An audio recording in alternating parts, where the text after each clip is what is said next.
For each of my Way Back When books, I went through the Santa Barbara newspapers day by day, looking for interesting and quirky news from 100 years ago.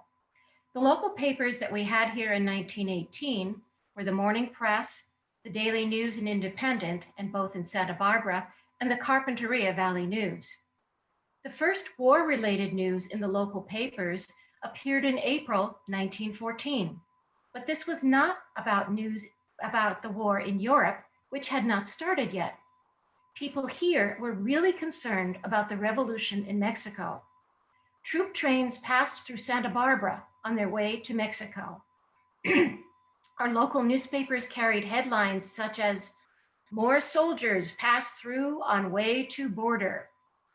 When two warships cruised down the channel at top speed, scores of enthusiastic Santa Barbarans flocked to the wharf, and the air echoed with cheers as some of the throngs were carried away with patriotism. Even Irving Berlin jumped on the bandwagon and wrote a song called "They're on Their Way to Mexico." One of the local movie theaters here advertised Mexican war pictures, actual photographs of the present war, the pictures taken on the battle line, biggest and best pictures ever shown of the great Mexican rebellion. In June 1914, the assassination of the Archduke Franz Ferdinand of Austria was on the front page of the newspapers here, but clearly the implications of the event, which soon led to World War I, were not clear to citizens here, and we were not alone in that respect. A senior British lawyer quoted in the article said that the chances of peace in Europe were actually improved with the assassination, since the Archduke's heir apparent leaned more toward peace than his dad, who was killed. In August 1914, there was an article in the paper about a Santa Barbara woman who was in Paris when the war began. She told the paper, "Friday morning we were tourists. Friday night we were refugees. Today I am not quite sure what to call ourselves." She and her traveling companions were forced to leave their luggage in Paris and make a mad dash for one of the last boats crossing the Channel to England. But the local paper did not take the conflict seriously. "Oh, cheer up." This was the headline of an editorial about the beginning of World War I in a local paper. "After a good scrap or two," the editorial continued, "the Europeans will come to their senses. Why, bless you, they can't keep it up so long." But as the months ticked by, the realization began to sink in. People started to report ships in the Channel that they thought were German warships. Folks here started holding benefits for people in Europe. In 1915, there seemed to be few signs of the war in day-to-day life in Santa Barbara, but it was there in the background. Moving on to 1916, there was a proposal to establish a naval academy in Hope Ranch. But that did not happen because people were afraid that if we entered the war, the Naval Academy would make us a target. However, headlines here showed that we were still concerned about Mexico. A headline in all caps read, "Border situation is acute. War threat of Mexico stirs U.S. border forces." Another article wrote, "Troops stop on way to border. 3 trainloads of troops from San Francisco, bound for the Mexican border, passed through the city on their way to battle." In November 1916, the first U.S. Army recruiting office opened on State Street. And over at Santa Barbara High School, male students started drilling in uniform with rifles. And a naval training ship anchored here for a 4-day stay. By 1917, people were starting to get nervous. In February, a train whistle that malfunctioned and blew for 30 minutes caused a panic here. In March, the local paper reported about a telegram that the Germans had sent to Mexico, suggesting that if Mexico attacked the US, Germany would support them and help them to regain the territory that they had lost in the Mexican-American War. And that was the last straw. On April 6, 1917, the US Congress declared war with Germany. In June, draft-age men had to register for the draft. In September, the first group of men, whose numbers had been picked in the draft lottery, left for training camp, and more left in the remaining months of 1917 and 1918. Which brings us to our countdown to armistice. What was life like here in Santa Barbara from November 1 to November 11 in 1918? And by the way, the telegrams that I will be reading about the deaths of soldiers are real. Friday, November 1. The headline in the local paper today was, "Revolution in Austria.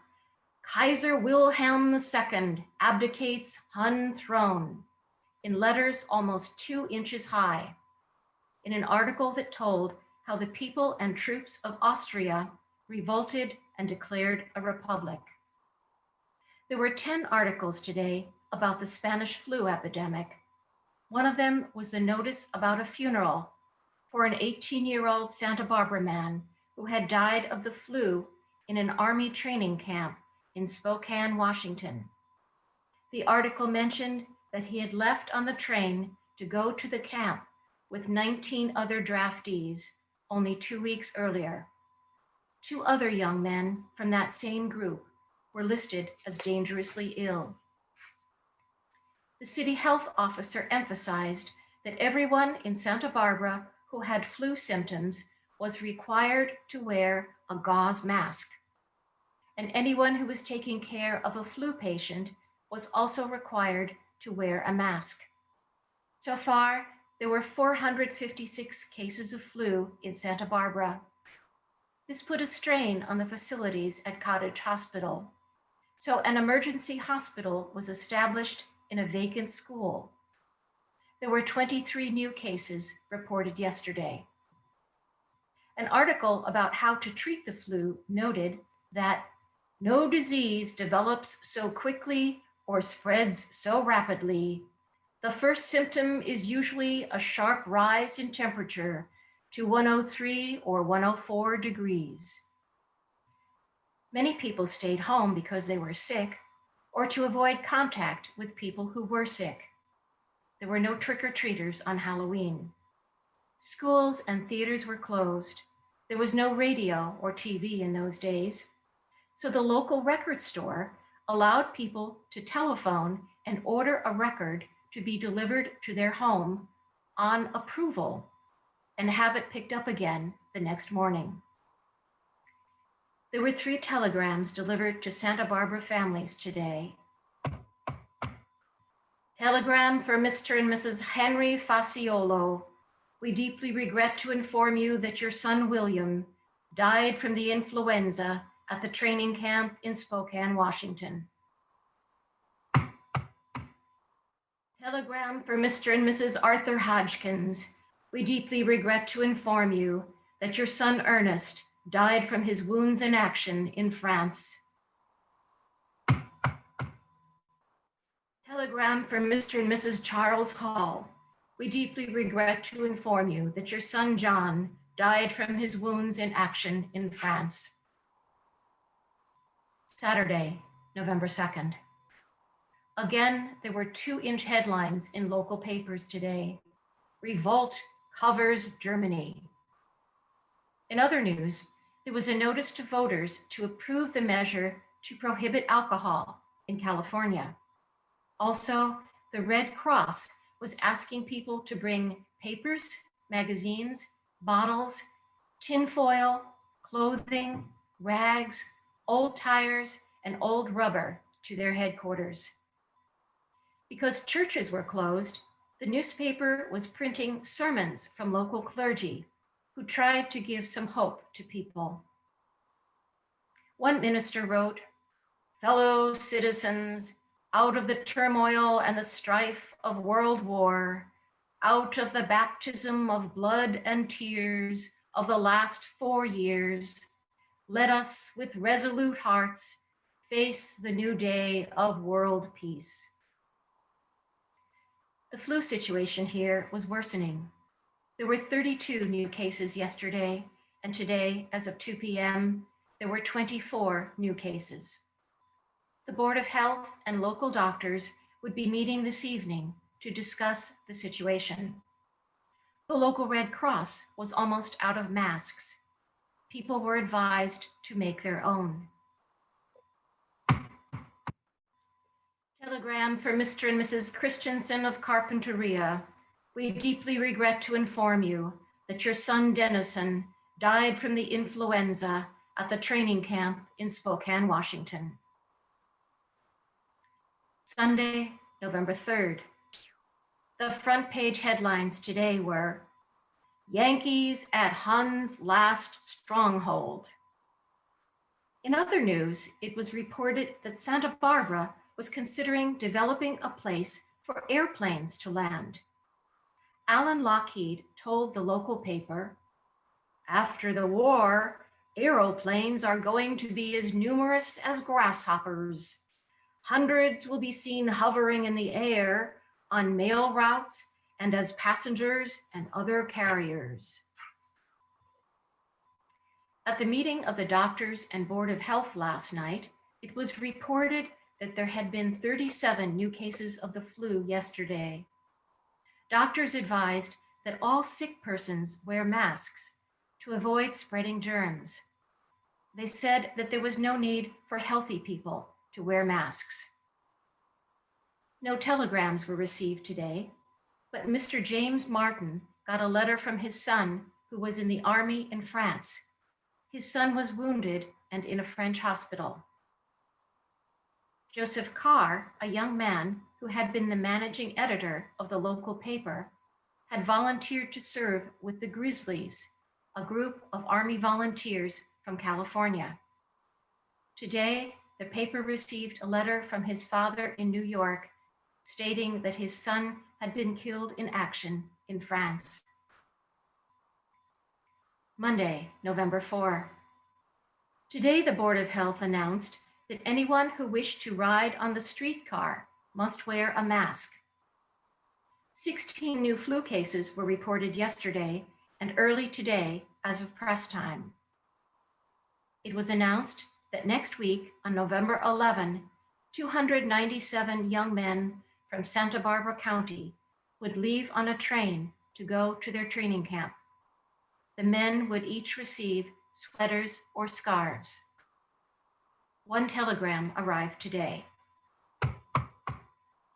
Telegram for Mrs. Lola Ordaz. We deeply regret to inform you that your son William died from his wounds in action in France. Tuesday, November 5. Another day of 2-inch headlines.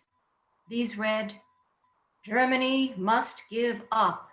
Supreme War Council demands unconditional surrender." The Santa Barbara County Food Commissioner announces that the county has sent several train cars full of fruit pits and walnut shells to be used in making carbon for gas masks in the war. As of press time today, 51 new cases of flu have been reported. 32 were reported yesterday. So far, more than 600 people here have been hit by the flu. One flu death was announced in the paper, 19-year-old Consuelo Romero. The paper wrote, "He was taken down suddenly, having been around as usual as late as Friday night." Most of the flu deaths were in people in their 20s, 30s, and 40s. News was received today that Adam Garcia and Thomas Graham were victims of a gas attack in France. Both were recovering in hospitals there. Wednesday, November 6. The headline today read, Hun chiefs must beg peace on battlefield. Allies will supply food for defeated and hungry. Airplanes were still on people's minds here. An editorial today predicted that within 5 years, airmail will take place of mail delivered by train and possibly put the telegraph company out of business. The flu situation here was still getting worse. 67 new cases were reported yesterday. Local doctors advised putting a few drops of kerosene or wintergreen oil on flu masks to help avoid the flu. The papers reported the death of a 43-year-old man from the flu. 2 telegrams were received today. Telegram for Mrs. Emma Schwenk. We deeply regret to inform you that your son Lester died from his wounds in action in France. Telegram for Mr. and Mrs. S. Rutherford. We deeply regret to inform you that your son Laurie died from his wounds in action in France.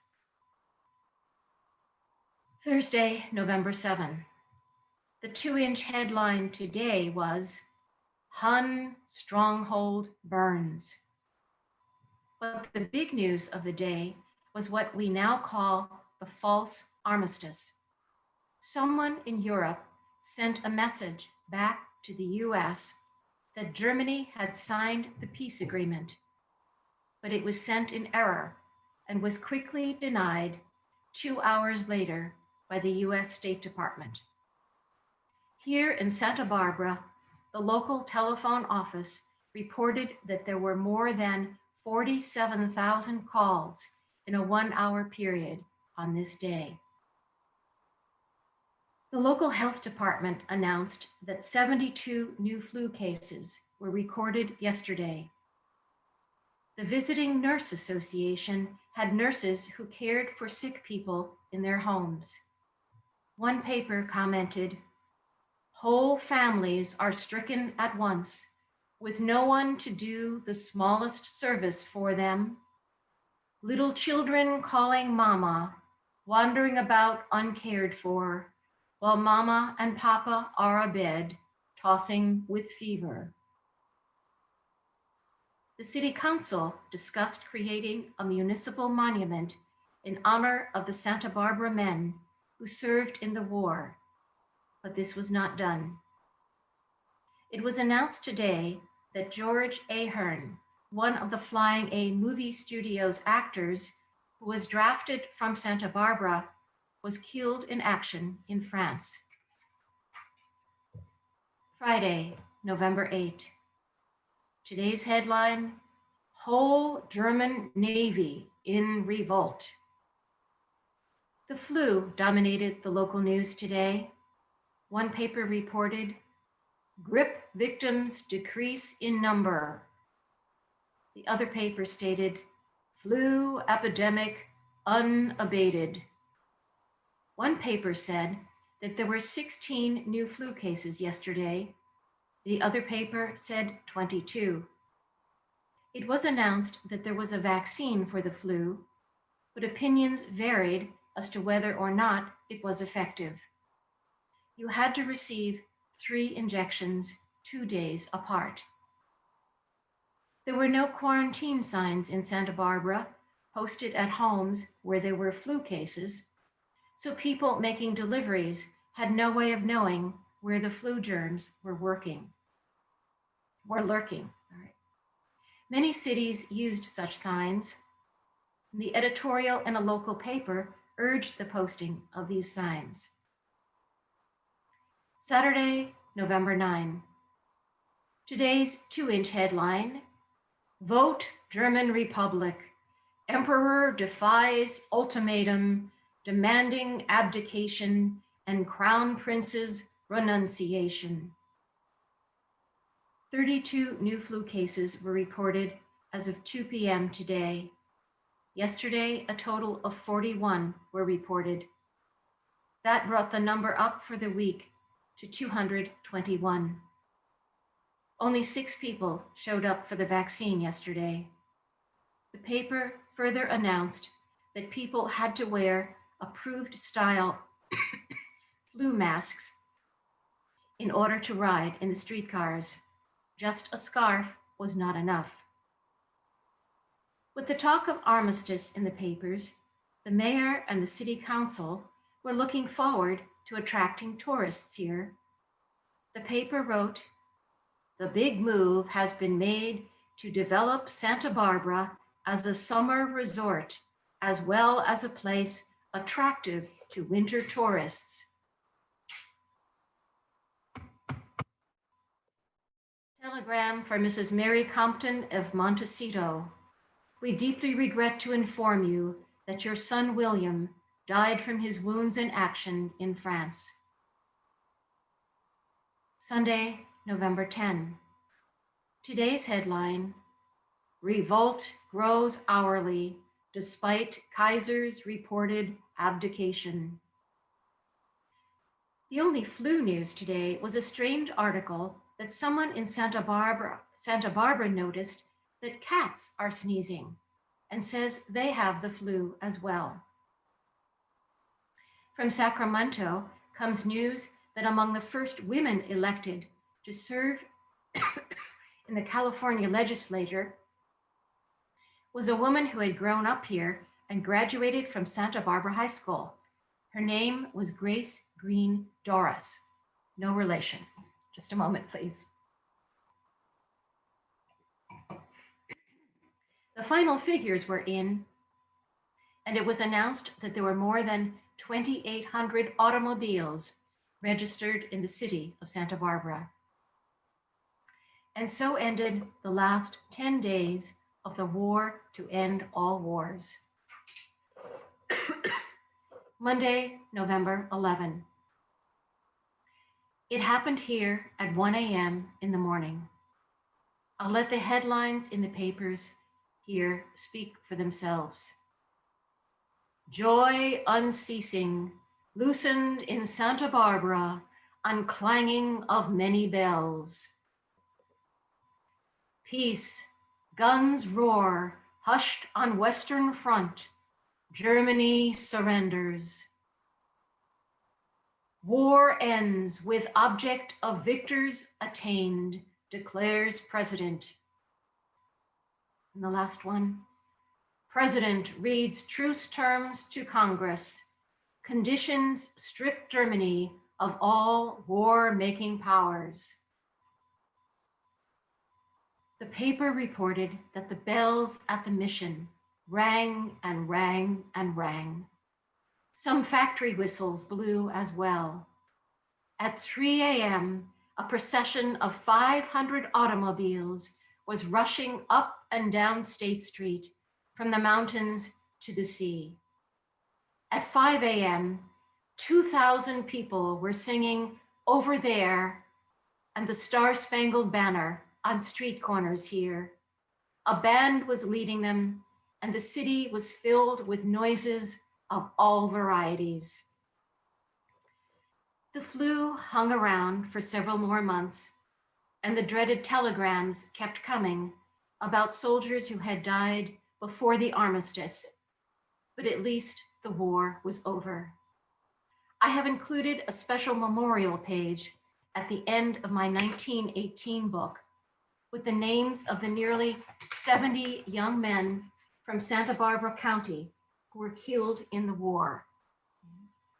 And on the front cover of the book is a picture of women from the Santa Barbara Red Cross at the train station here, welcoming the soldiers back from the war.